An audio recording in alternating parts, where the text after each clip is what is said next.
Hello, everybody, and welcome to the first real true sicko emergency pod of the new league year.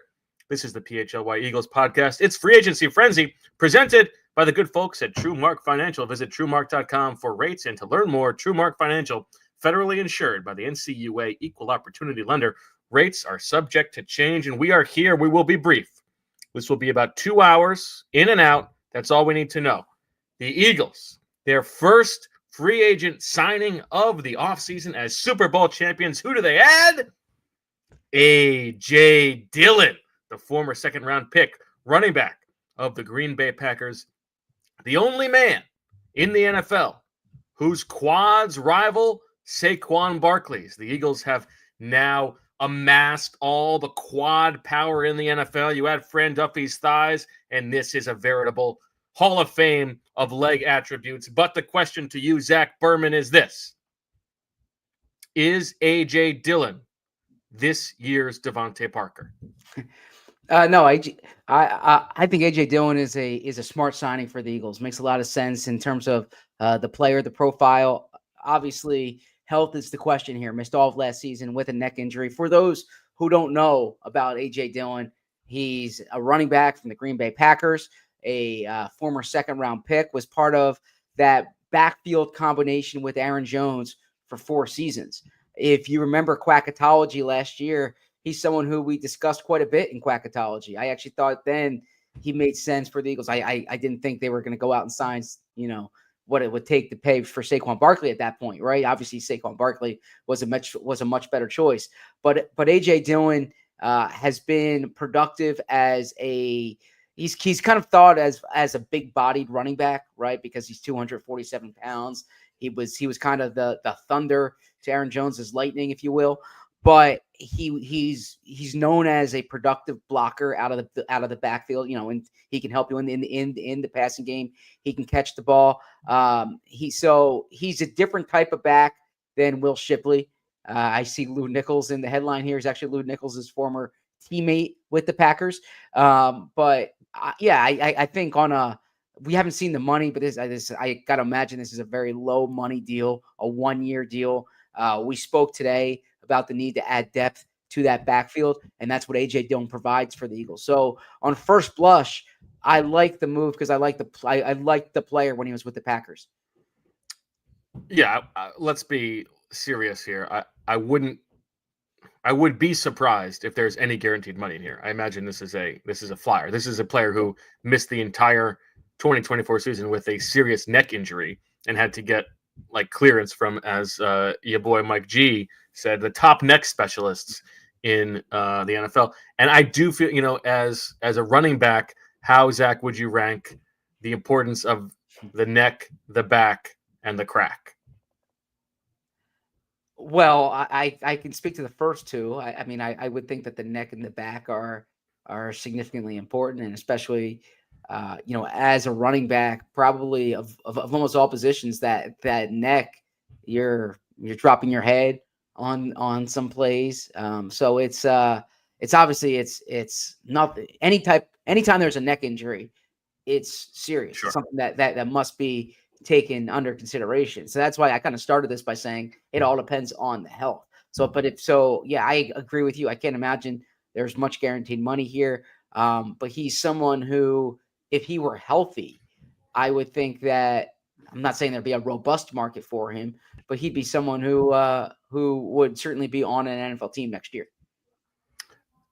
The arc of his career since joining the Packers as a second-round pick in 2020, it is a steady decline in yards per rush every season. 2020, 5.3 yards per rush. 2021, 4.3. 2022, 4.1. 2023, 3.4. That's not an uncommon story for a running back. If you are really trying to sell yourself on A.J. Dillon, you're thinking, okay, this is a guy who can come in and be a short yardage back to maybe take a little bit of wear and tear off of Saquon Barkley, maybe a little bit off of Jalen Hurts' plate. That's not who you think Will Shipley is. I just did a quick little search on True Media. All the running backs in the NFL since 2020 on carries when there are 3 yards or fewer to go. Is it true that A.J. Dillon is actually good at this? It is. He's the 6th best in terms of first downs per rush on those carries for guys who have at least 100 carries in those situations. It's Kyron Williams, number one, Gus Edwards, Derrick Henry, Leonard Fournette, Jamal Williams, then A.J. Dillon. So over the course of his career, he was successful at that sort of one-party trick. We'll see if he can still do that. He has to prove that he's healthy. Maybe you want to sell yourself on a year away from football for a neck injury, but no wear and tear on his legs. That's a good thing. He is only 26 years old. I mean, we don't need to totally overanalyze a signing that's probably no guaranteed money and a guy who's competing for the backfield. This is like this is when they like when they added Kerryon Johnson a couple of years ago. You see if he's fresh. You see what it looks like in the summer, and it's totally reasonable. It makes a lot of sense. And for the reasons we talked about on today's show, I actually do believe that paradoxically, the Saquon Barkley contract extension and all the money they gave to Saquon Barkley makes the backup running back more important than it was before, because I think now they need to think about preserving Saquon Barkley beyond just this season. And so, yeah, you want some different options in the backfield, guys who can spell Saquon a little bit more than they did last year.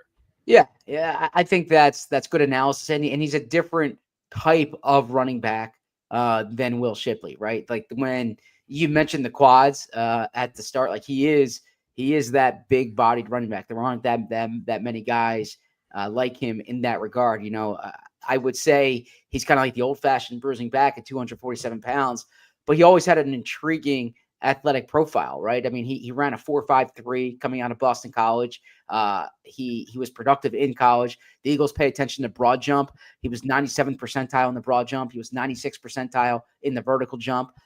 So he's not just, you know, size. I mean, there is athleticism. That's why the Packers took him in the second round. It was notable when they took him that early, because that was a year kind of when they needed wide receiver help, but they kind of looked at it like the value was too good to pass up for A.J. Dillon, and he did have a defined role in that Packers offense for a period of time.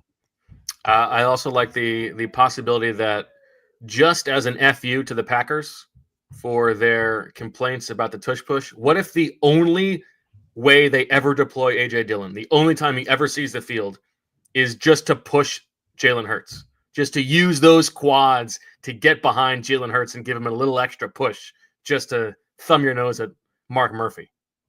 Yeah, I mean, look, that's that would be a way to kind of put your thumb on Mark Murphy. I would say worth a while. Listen, I am all about the 53rd roster spot being used for pettiness. Yeah, no, I don't imagine pettiness was the impetus for this, but if it's an added bonus, then sure. Someone asked in the chat about the pass protection. Yeah, I mean that's kind of been the book on him, is that he's good in that area. I mean, he was I know you said to take Pro Football Focus stats with a grain of salt, but he was among the top 10 in pass blocking grades the last time he played, you know, in the 2023 season, as you know, when he was with the Packers. And that was a big part of the way Green Bay used him, was as you know, even though Aaron Jones, I conflated the two. Aaron Jones was such a good receiver out of the backfield. Actually, Dillon's versatility was a big part of how the Packers used him. I will give you Fran Duffy's scouting report on A.J. Dillon when coming out of Boston College. At the end of the day, on film, I'm not sure if he's more than a situational goal line / short yardage back. And I remember A.J. Dillon was considered like, you know, one of the top 3 backs in the class. Fran was a little bit lower on him. He says, but with his size-speed combo and the potential physical style he brings to your running game, paired with the success of Derrick Henry and the Titans this year, I think a team could view his usage that way and make him a hammer on early downs as a primary backup to a more all-purpose player. He says, I was down on him compared to consensus. He was my RB10, though he was more of an RB2-3 than an RB1-2. Was not shocked he went round 2, but that's way earlier than I thought he should have gone. Yeah.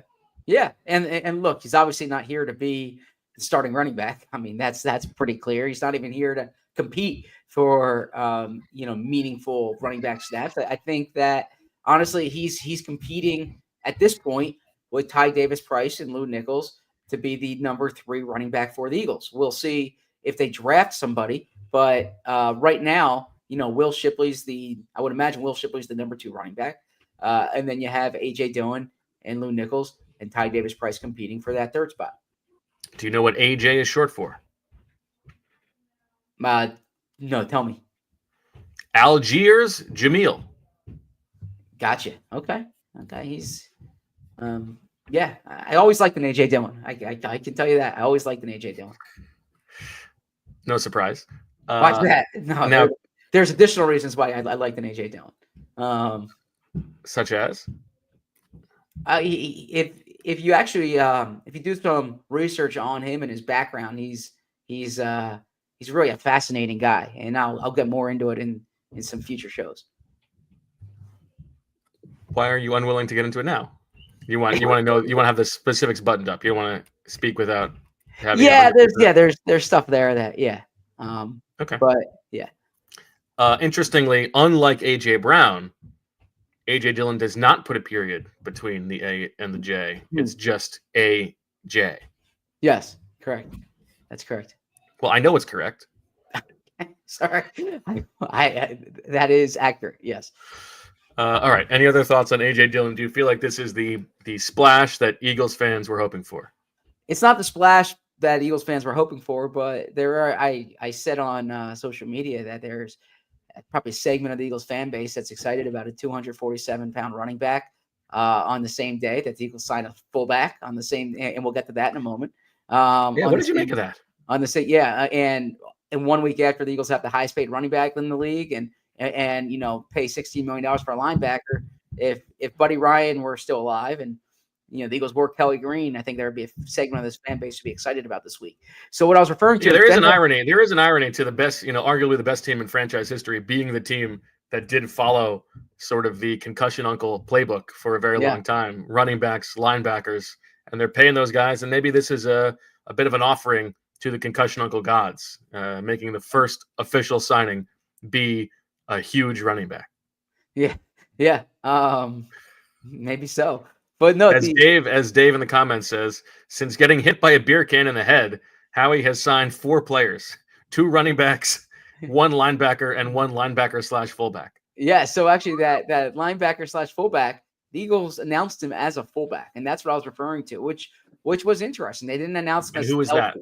That is Ben Van Sumeren. The Eagles bring back Ben Van Sumeren on a 1-year deal, and he's coming off an injury, but yeah, that's interesting that they identified him specifically as a fullback, and I wonder if he's going to be full-time in that role this year.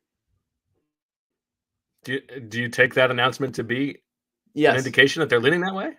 Yeah, I do. I think that's where, I mean, look, last year he was more fullback than linebacker, right? He was fullback special teams than linebacker, but it's, if you want to get behind the scenes here, okay, the original story on the Eagles website had linebacker because the URL had linebacker.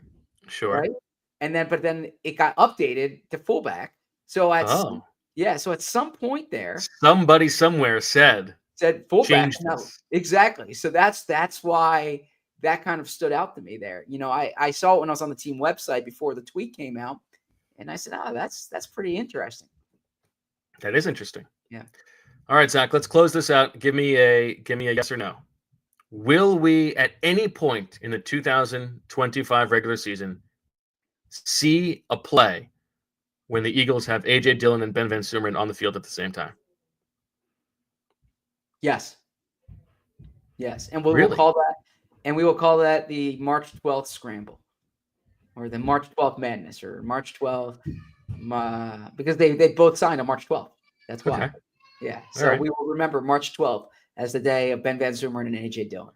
All right, I'll take that bet. I don't want to be a Donovan Downer, but I'm gonna say that doesn't happen. Does the preseason count? No, I said the regular season. Oh, okay. All right. Yeah. Well, I'm not putting anything substantial on it, but we'll call it 500. Hey, I'm not in Bo Wolf territory here, right? But yeah, I will. That'd be a fun bet. Let's go with that. Okay. Before we go, a quick super chat from Shay, who says, asking for Colin, does Ben Van Sumeren look like ZB? I mean, I can't say someone looks like that. That would be presumptuous for me to say that. Do you think Ben Van Sumeren looks like me? No, I no disrespect to Ben Van Sumeren, but he's nowhere near as attractive. Oh, that's very nice of you to say, Bo. Thank you. Thank you. You're welcome. One quick thing too, because everything kind of becomes official today, and so the NFL RFA tenders were due today, and the Eagles did not tender Britton Covey, so he's officially an unrestricted free agent. Do you think he'll come back? I think he'll come back. Yeah. Okay, we'll find out. That'll do it for this episode of the PHLY Eagles podcast, an emergency free agency frenzy presented by our friends at TrueMark Financial. Stay tuned. We'll be here if something else happens. Who out there is another highly drafted player on the market for absolutely no guaranteed money? If you're out there, Howie Roseman will find you. For Zach Berman, I'm Bo Wolf, and Julia for making it happen. We appreciate it. What? I don't know. As always, we love you. We